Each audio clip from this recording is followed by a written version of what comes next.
ప్రజల సమస్యలు తెలుసుకోవడానికి కేంద్ర మంత్రి కిషన్ రెడ్డి బస్తీబాట కార్యక్రమం చేపట్టారు. ఈ మేరకు బీజేపీ కేంద్ర మంత్రి కిషన్ రెడ్డి సికింద్రాబాద్, సీతాఫల్ మండి, ఇందిరానగర్ బస్తీలో పర్యటించారు. ఇందిరానగర్ కమిటీ హాల్లో బస్తీవాసులతో కాసేపు ముచ్చటించి వారి సమస్యలను అడిగి తెలుసుకున్నారు.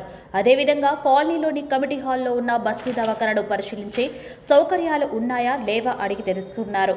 అనంతరం లెర్నింగ్ స్కూల్లో చదువుకుంటున్న పాఠశాల చిన్నారులతో సరదాగా మాట్లాడారు. అదే సమయంలో టీచర్స్ మంత్రి కిషన్ రెడ్డితో భేటీ అయ్యారు. ఉపాధ్యాయులు ఎదుర్కొంటున్న కొన్ని సమస్యలను కిషన్ రెడ్డి దృష్టికి తీసుకొచ్చారు. ఆయా సమస్యల గురించి టీచర్లు వివరించారు.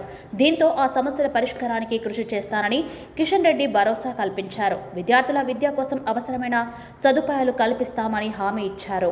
ప్రజల సమస్యలు తెలుసుకోవడానికి చేపట్టిన బస్తీబాట కార్యక్రమంలో ప్రజలు తమ దృష్టికి తీసుకొచ్చిన సమస్యలు పరిష్కరిస్తానని కిషన్ రెడ్డి అన్నారు.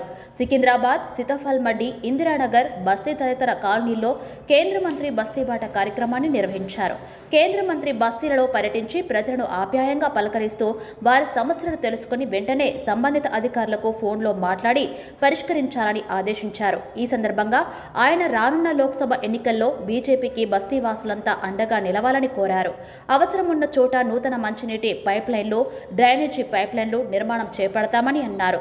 ప్రజలు తమ దృష్టికి తీసుకొచ్చిన సమస్యలు పరిష్కరిస్తామని చెప్పారు.